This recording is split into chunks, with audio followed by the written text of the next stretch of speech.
Roberta Nesto, sindaco del comune di Cavallino Tre Porti. Ieri sera il Premier Conte in conferenza stampa ha tracciato le linee del nuovo DPCM che non vi convince ma vi lascia molto contrariati.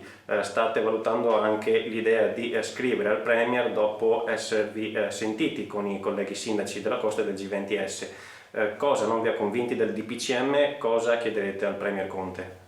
Allora, io sto redigendo per conto del Comune di Cavallino Tre Porti una missiva da mandare a Conte e nel frattempo ho anche chiesto ai colleghi sindaci del G20 di sentirci, tant'è che alle 16 abbiamo una video call e da questa video call usciranno sicuramente tante idee. L'elemento comune a tutti è la grande preoccupazione perché il turismo, e con tutto l'indotto, con i lavoratori stagionali e non stagionali che occupa, è una risorsa importantissima per tutto il nostro mondo. Il mondo del balneare in Italia è un mondo importante con numeri veramente di grande rilievo e quindi la grande preoccupazione è che non ci sia stata menzione di questo, dell'apertura e delle modalità di apertura e rendendo del tutto incerto il futuro di tutto il mondo del balneare, quindi sia per i lavoratori stagionali, per i dipendenti, per le aziende, per la spiaggia, per i comuni e anche le relative entrate. Questo rende difficile lavorare in questo modo. Il Premier Conte ha gestito l'emergenza sanitaria e nella fase sicuramente emergenziale abbiamo tutti apprezzato. Oggi però c'è un'altra emergenza che è quella economica e vogliamo risposte, le stiamo chiedendo con forza al governo.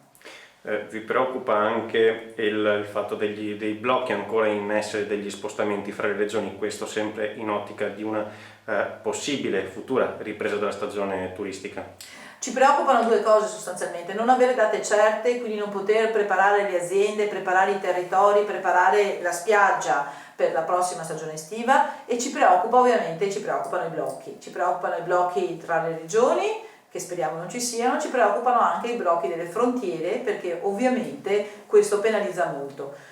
Io mi auguro che il governo abbia la sensibilità di accogliere le nostre richieste, perché sono richieste di buon senso determinate dal fatto che se i soldi non ci sono e la gente ha fame, oltre all'emergenza sanitaria ci sarà un'altra emergenza, quella economica.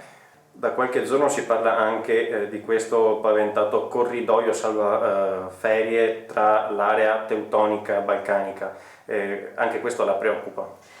Ma preoccupa un po' tutto perché noi siamo stati esclusi da questi ragionamenti. Noi abbiamo sentito Enit la scorsa settimana, abbiamo attivato delle strategie promozionali dei nostri territori quando si potrà, quando si riaprirà. Però ovviamente un ragionamento più a livello europeo doveva essere fatto e mi pare che oggi non sia stato fatto, quindi grande preoccupazione. Questo pomeriggio quindi traccerete delle linee comuni a tutti quanti i sindaci, dopodiché inoltrerete questa forte richiesta al Premier?